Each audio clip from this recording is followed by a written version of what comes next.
Donc aujourd'hui, je vais complètement désosser mon aspirateur pour vous donner un ordre d'idée de toute la poussière qui s'accumule là.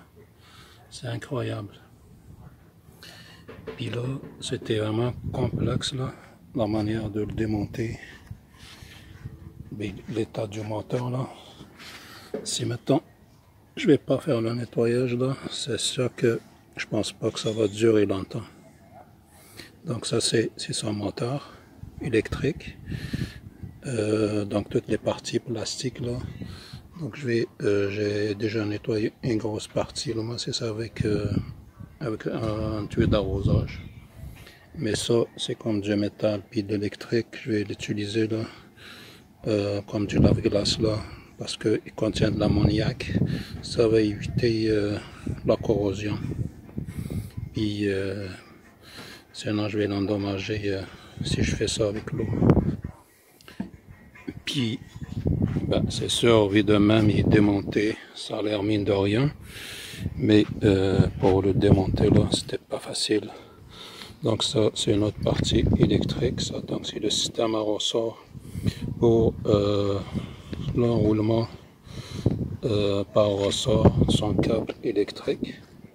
Ça aussi, je devrais le laver avec une solution en ammoniac. Donc là, je vous montre maintenant, je vous donne un ordre d'idée.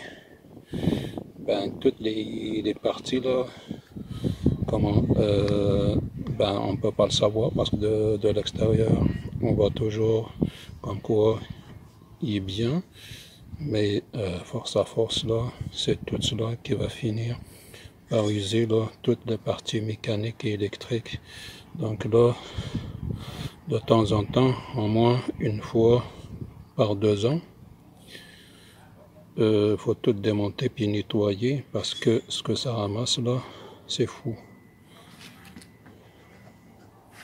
Donc là, ben là c'est trop tard, j'avais pas pensé, j'aurais dû le montrer depuis le début. Mais au moins vous allez voir en avant puis en après. Ça c'est déjà lavé, donc il y a plusieurs filtres.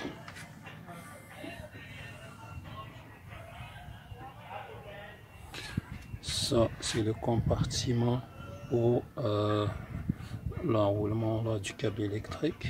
Mais avant, il y a tellement de poussière qu'on voit même pas la transparence.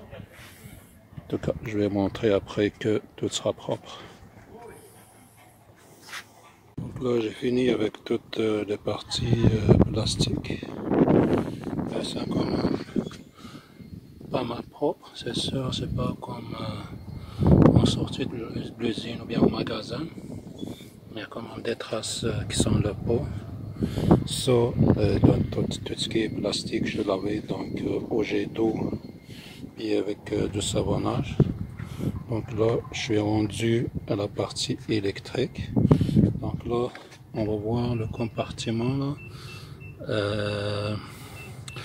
Ben, celui-là et l'écoïde là qui ramasse là tous les câbles là. Donc ça contient un ressort puis des fils électriques. Plus le moteur. Donc le moteur, donc c'est toute cette partie là. Donc il y a ici l'hélice, c'est celle-là qui est de la compression. Quand le moteur il va tourner, donc il y a ici une hélice qui va, c'est comme un turbo là, qui va aspirer là, ça va créer une compression, donc ça va aspirer et ça va être relié là à toutes les autres parties là pour aspirer de la poussière. Donc c'est ça que celui-là, donc il y a comme un bobinage électrique. Il y a un moteur là. D'après moi c'est un BDLC. Donc celui-là il faut vraiment que je fasse attention là. Et donc ces deux là je vais le nettoyer avec une solution à base d'ammoniac. Donc voici l'état du moteur et de son interrupteur après le nettoyage là. Donc là, il est vraiment rajeuni là, de beaucoup. Bon, il est devenu comme à son état neuf. J'ai enlevé toute la crasse, la turbine en bas est nettoyée, les galons de contact aussi, n'oubliez pas que votre aspirateur, quand il aspire, il y a des impuretés qui passent, puis que ça va bloquer les galons, puis les charbons, là, puis les ressorts, à un moment donné, peuvent même arrêter de marcher. Donc c'est sûr, là, de l'extérieur, ça a l'air, tout est bon. Mais de l'intérieur, c'est sûr que les jointures, après un certain usage, ça commence à fatiguer. Puis il va y avoir des poussières qui vont s'échapper, donc ça va rentrer à l'intérieur. Donc l'interrupteur aussi est nettoyé. Moi j'appellerais ça le treillis. En tout cas, je ne trouve pas son nom là, mais vous l'avez compris. Donc ça c'est un système à ressort, donc qui tire tout ce câble là, le fil électrique.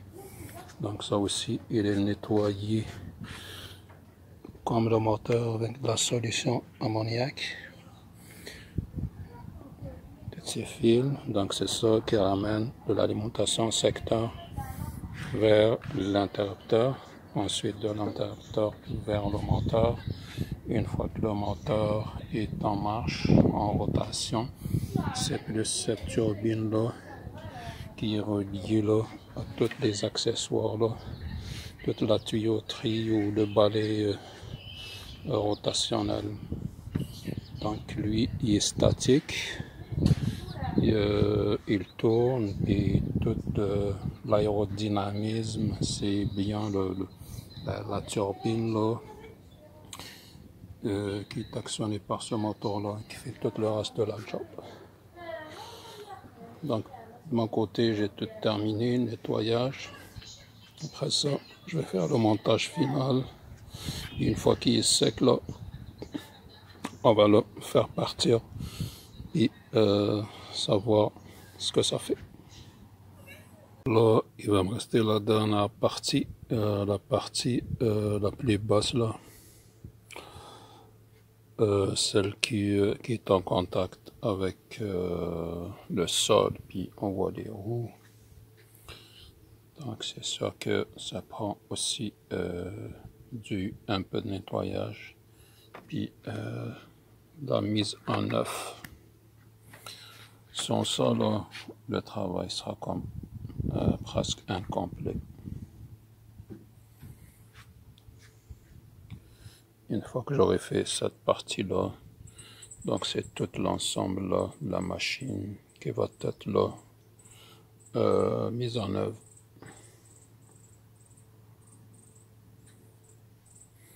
Puis la procédure, donc ça va être presque la même. Donc si je vais utiliser un produit à base d'ammoniac ou de l'ammonium, contenu souvent là comme un dégraissage pour les vitrages.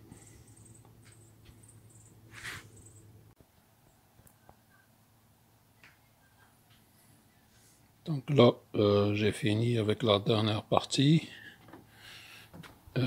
La partie qui est restée, la partie du bas. Là, il est en train de sécher. Ensuite de ça, donc il va rester le remontage. Et j'espère, pas j'espère, mais je suis pas mal sûr là, à 70-80% là, que ça va être là comme du neuf, parce que là, il va avoir tout le couple du moteur là, qui va transformer ça en aspiration. Donc le moteur va moins chauffer, puis le rendement là va être comme du neuf, parce que là, le couple du moteur là, il n'y aura pas des pertes dues à la poussière, puis à des parties de mécanisme là qui est bloqué à cause de certains crasses et de certaines saletés. Là, donc, j'ai donné un coup de jeune pour cet appareil-là. Puis, on va le tester une fois que c'est assemblé. Voilà. Donc, il fait beau aujourd'hui. Et c'est agréable, là. Des journées, là, comme ça, là. De ça, il va rester la partie donc assemblage puis tester à la fin. Donc là, j'ai utilisé de la WD-40, qui est vraiment là un produit là, magique. Si vous mettez ça pour du plastique, là, ça va enlever là, toute la crasse, puis toutes les incrustés là, qui sont là pas après un lavage. Regardez là comment ça brille, et ça va rester comme ça. Ça va remettre là, que ce soit du plastique, que ce soit même protégé là, contre la rouille pour votre véhicule là. C'est le produit miracle, la WD-40. Donc là, tantôt là, même si je l'avais nettoyé, on voyait quand même là une sorte de masque qui est blanc parce que c'est de la saleté qui sont là pas, à peu près comme ça là. Là, je n'ai pas appliqué. Ce matin, je vais faire un peu ici.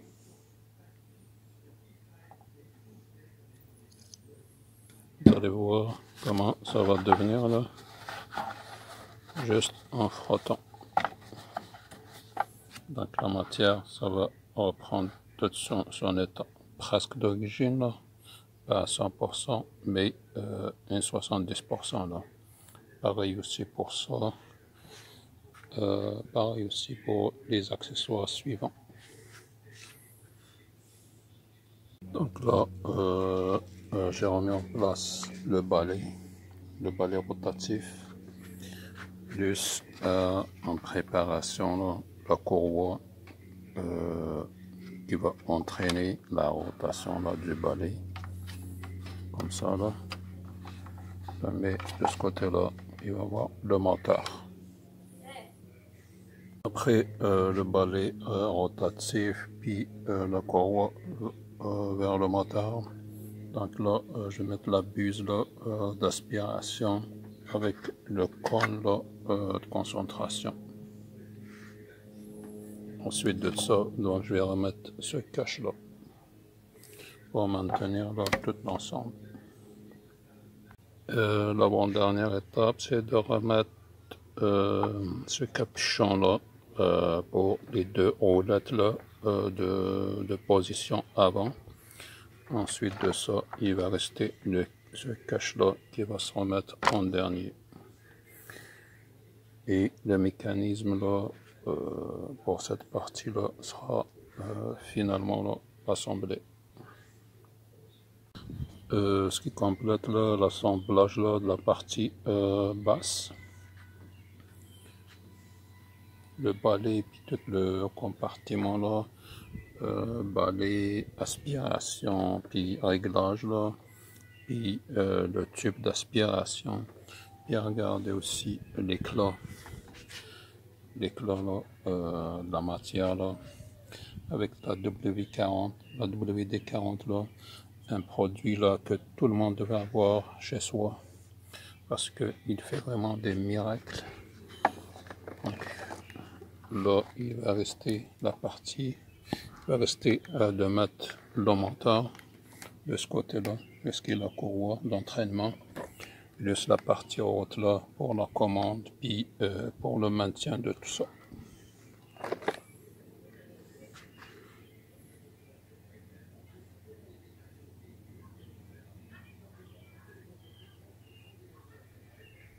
Là, j'arrive à la dernière étape, puis dans cette étape, donc il y a, donc c'est vraiment l'assemblage c'est la partie, c'est le sens inverse.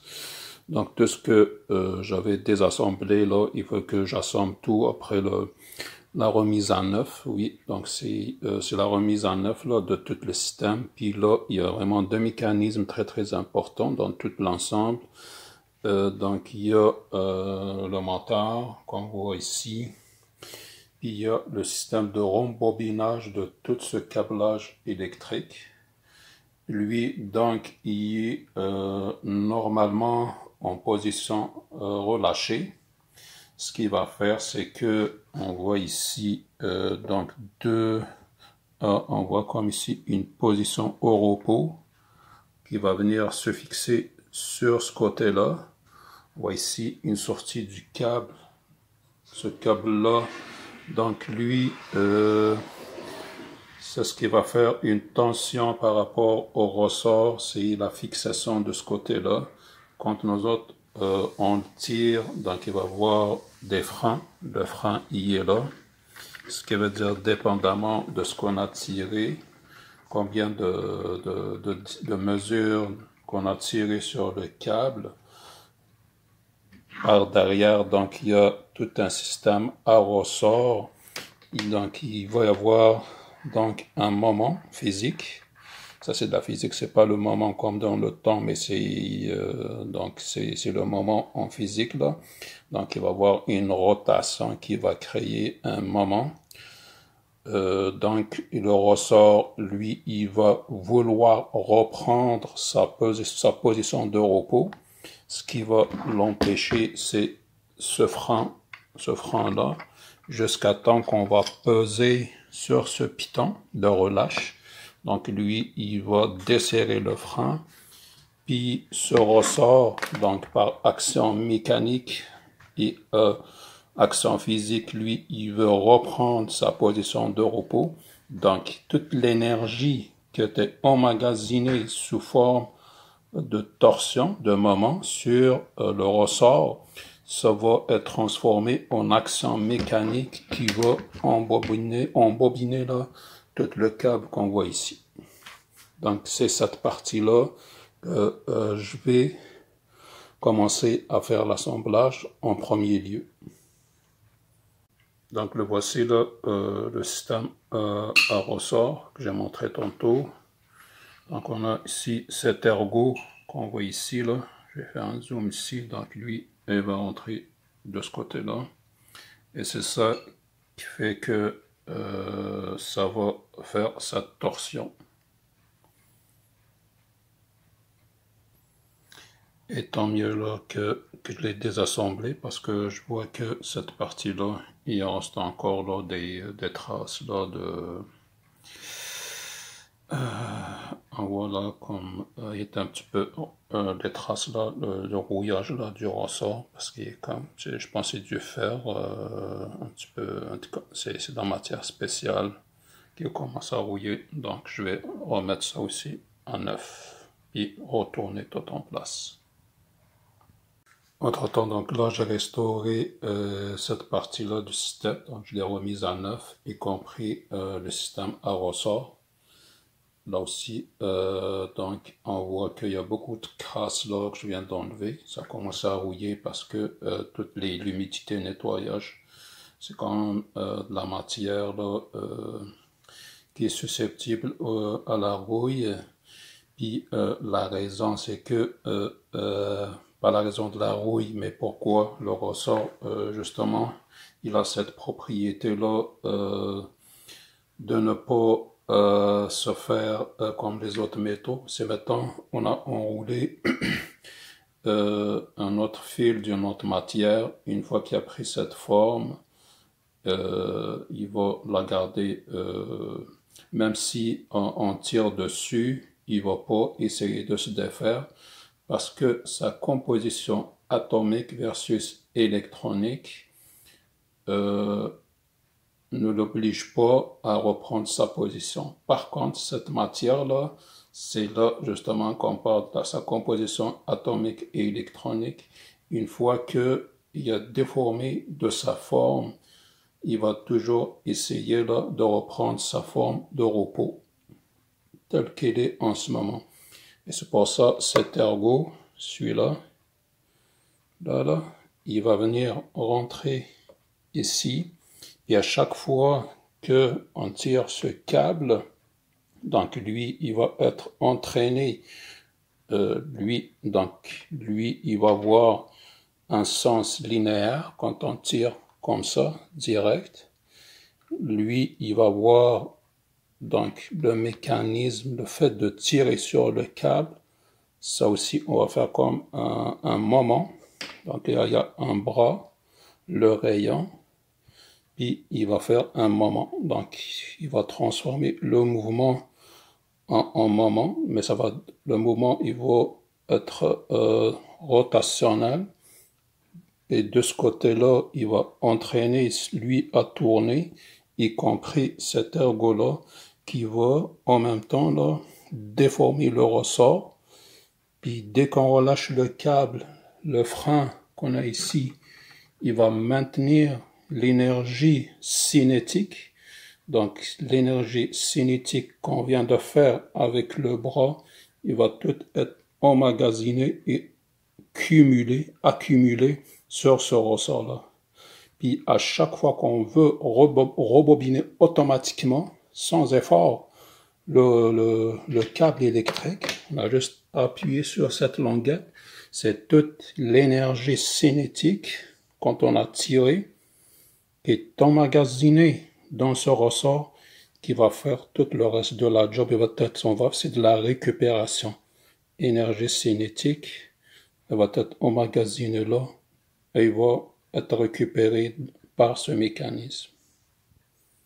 C'était pas facile à remonter parce que d'un côté, le ressort est comme relâché, il tenait pas à sa bonne position. En plus de ça, c'est comme vraiment là, quand on remonte une horloge, il faut que tout soit synchronisé puis remis à la bonne place. J'ai mis un peu de torque dans le ressort pour que il va avoir déjà cette énergie, un peu d'énergie cinétique d'emmagasiner. Je l'ai même amélioré plus qu'à l'original. J'ai rajouté un peu de force parce que d'origine, des fois ça arrive quand j'appuie là sur la relaxation là, quand j'enlève le frein, des fois lui là, il va être rembobiné, mais pas vraiment. Donc là, j'ai rajouté un peu de force. Ça a l'air facile de même, mais c'est pas vrai. Parce que comment permettre que tout ça va tourner, mais sans entraîner les fils électriques? N'oublie pas là que ces fils qu'on voit ici qui s'en vont vers le moteur, on a un pôle positif et un ground. Et vient tout de ce câble-là qu'on est en train de tirer, puis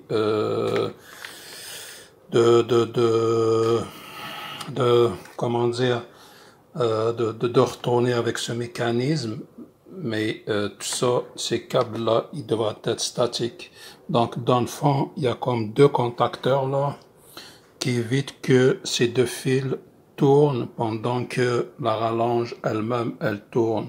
Donc, ce qui fait que en tournant, il y a un système rotationnel, comme un contacteur, mais rotationnel, pendant que le câble, il tourne, mais ces fils-là, ils vont rester statiques. Donc, un exemple de ça, c'est maintenant, moi, je veux tirer la rallonge. Oups. Je vais mettre en pause, puis je vais tirer un bout. Donc, j'ai tiré comme genre 1,5 mètre. Ce qui fait que pour actionner le mécanisme, donc, cette manette-là, ce qu'il va faire, c'est que il va enlever le frein ici. Je vais juste l'enlever pour qu'il ne graffine pas mon matériel. Donc, si mettons, je mets comme ça, on va voir que le câble là, tout le mécanisme là, toute l'énergie cinétique qui est emmagasinée dans ce ressort, et va être, il va être transformé là à quelque chose là qui va tirer le câble.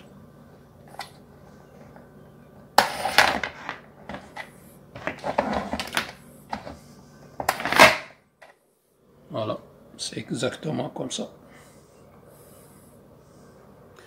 Donc, ce que je viens de faire, donc, j'ai remis à neuf, ce qu'on appelle du refurbish. Le refurbish, c'est que j'ai, sans changer de pièce, mais j'ai remis tout à neuf et je l'ai amélioré. Donc, j'ai rajouté du torque. Donc, j'ai mis à neuf tout le système. J'ai rajouté, tous les contacteurs, ils sont remis à neuf. puis le mécanisme là est encore meilleur. On arrive aux deux avant-dernières étapes. Je vais commencer d'abord pour préparer tout ce système-là de rembobinage, comme vous le voyez là. J'ai tout ajusté, tout le système-là à ressort, puis le couplage là qui fait rembobiner les câbles électriques. Mais le câble électrique, il devrait y aller quelque part vers le moteur. Donc, comme je l'ai expliqué au départ, donc il y a un système ici là qui est fixe pour que celui-là il tourne pas, mais seulement le restant du câble. Puis on a la sortie pôle positif et le ground vers le moteur. Puis le cache que je devrais mettre de ce côté-là. Comme on va le voir, donc, on a ici le pôle positif qui va venir directement alimenter le moteur de ce côté-là. Puis, pour le ground, lui, il devra remonter de ce côté-là, vers le haut, vers l'interrupteur, de l'interrupteur vers la sortie ground du moteur. Et je pense que donc il va rester donc deux étapes, puis ça va être après ça juste l'assemblage final au complet. Et comme on le voit ici là, donc le moteur, donc sa turbine est de ce côté-là. Donc lui, il va transmettre là toute la compression là vers le haut à partir de ce système-là. Après ça, il y a toute une jonction là qui va remonter un petit peu vers le haut là pour transmettre là cette force-là d'aspiration. J'ai replacé le moteur, donc le moteur a sa vraie place exactement là, comme il devrait y être. Après ça, donc j'ai fait les raccordements. Faut bien respecter l'acheminement des fils puis leur protection pour que ça bute pas sur d'autres mécanismes. Plus j'ai placé aussi donc le système de rembobinage. Elle devrait être de même.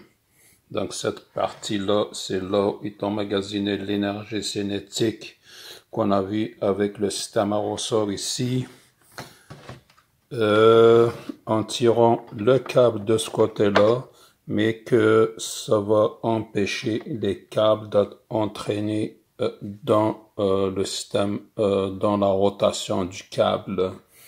On a dit aussi que quand on tire comme ça et que je relâche, donc le câble il va rester de même parce que on a vu comme quoi il y a un frein de ce côté-là, mais on a une gâchette.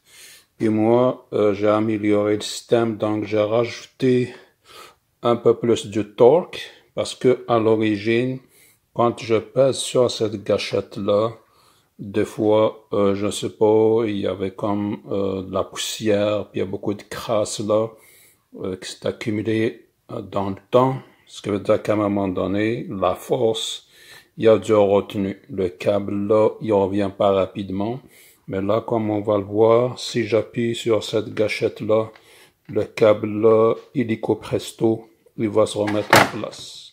Donc, on le voit. Donc ça, il y a un frein de ce côté-là, quand on tire.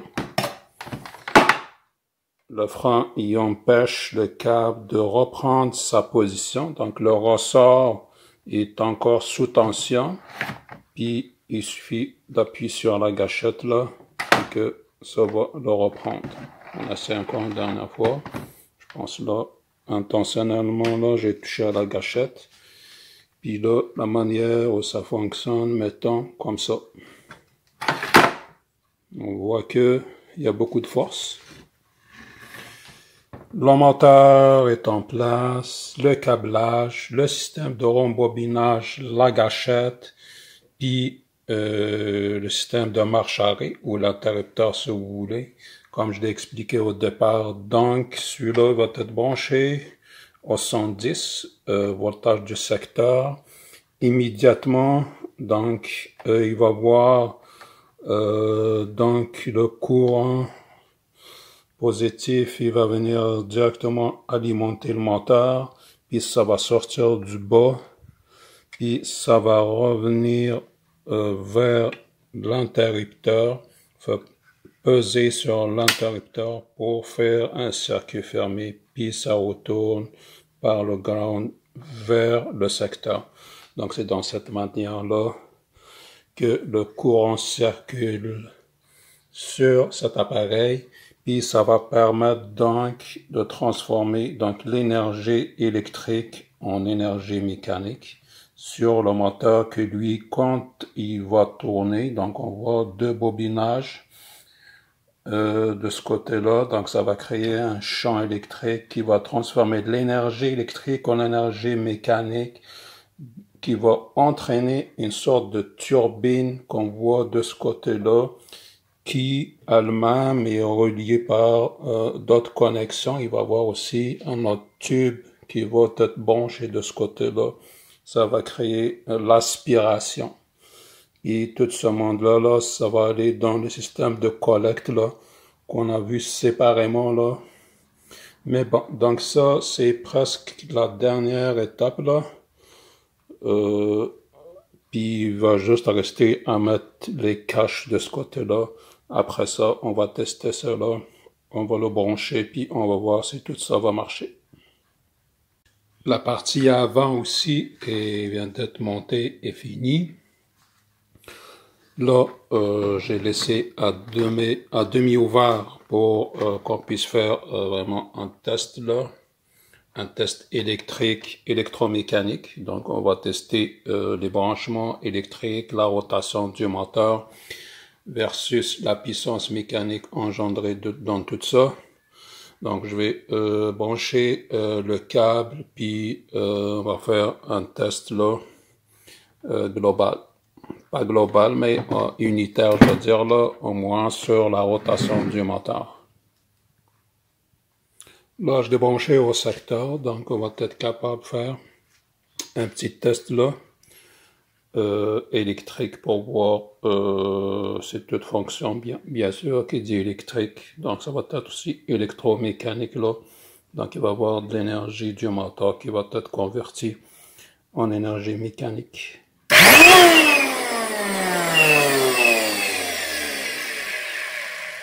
Ça marche.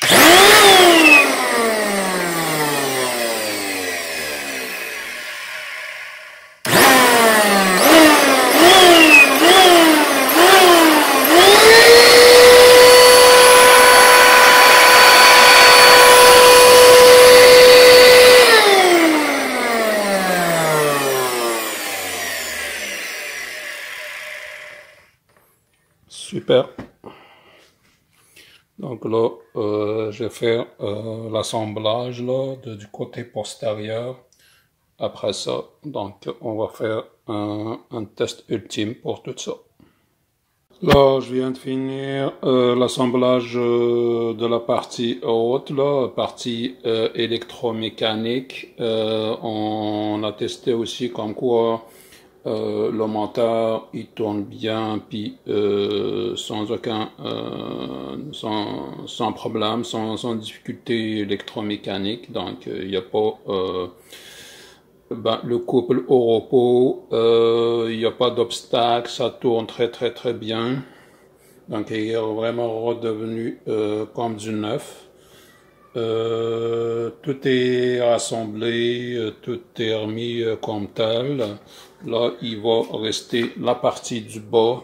Celle-là aussi est toute remise en neuf là pour que tout fonctionne très bien.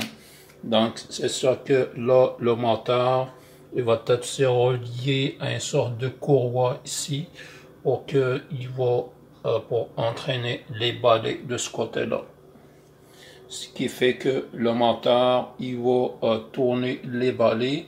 Le moteur par le moteur et la courroie de ce côté-là, ce qui va permettre là un transfert de l'énergie électrique vers une énergie mécanique, puis il va aspirer de ce côté-là, puis ça va remonter jusqu'au réservoir de ce côté-là.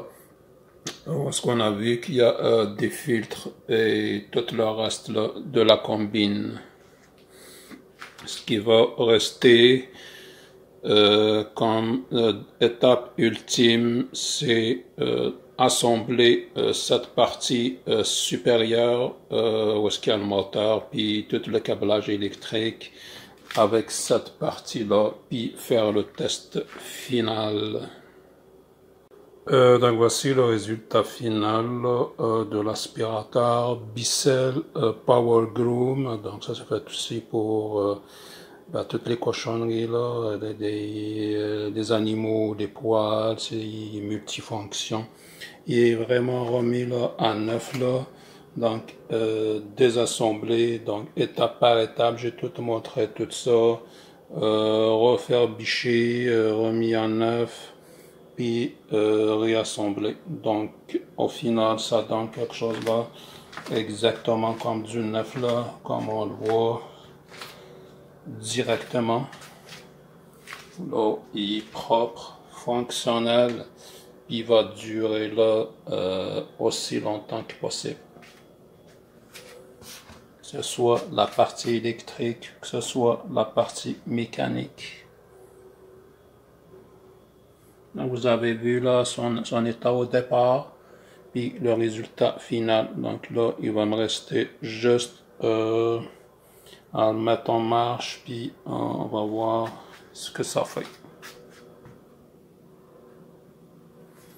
Ben, c'est simple là, j'ai juste à peser sur le piton.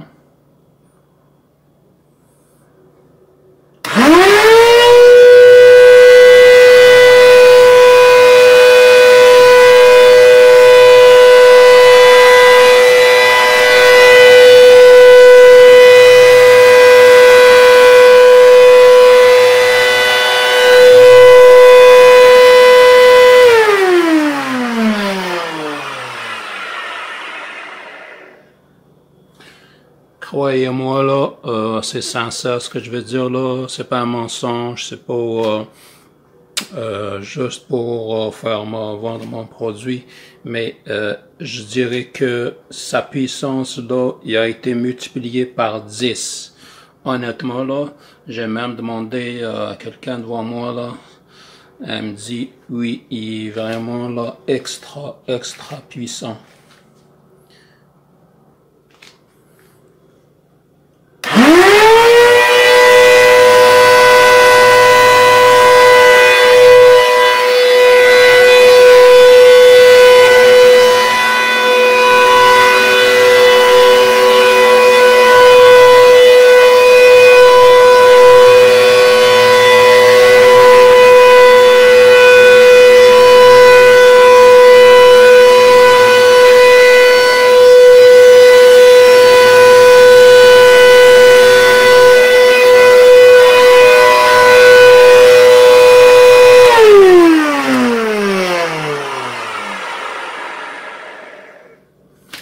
Comme on a vu là, donc la transmission, le moteur il est là, la courroie il traverse de ce côté-là, ce qui va transmettre là l'énergie électrique en énergie mécanique qui va tourner vraiment la courroie ici, qui va venir entraîner un balai, puis que lui il va aspirer, puis ici on a vu comme quoi il y a une turbine, puis il y a une sorte de tube que lui, donc, il va chercher à ramasser toute la poussière, la cochonnerie dans ce collecteur-là, qui est lui partagé en deux étages.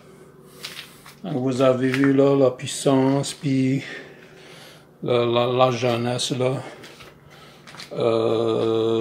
donc de mon travail là, de ce que je viens de faire là, puis il va rester juste à montrer aussi un peu de force là que j'avais rajouté de ce côté là pour le rembobinage, c'est ce qui va me rester à montrer comme dernière test, puis on aura fini avec ça.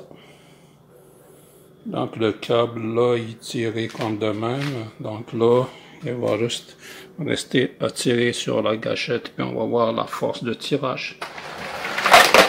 Et voilà. Extra puissant, là. Honnêtement, là, avant, là, il aurait fait comme traîner un peu, puis ralentir, peut-être bloquer un peu, avant d'insister pour qu'il va tout rembobiner jusqu'à la fin. Voilà, donc j'espère que ça vous a plu et que ça va vous aider. Puis on va s'arrêter là, puis on se donne rendez-vous à une prochaine vidéo, à une prochaine expérience. Puis restez à l'affût sur ma chaîne. Merci, au revoir.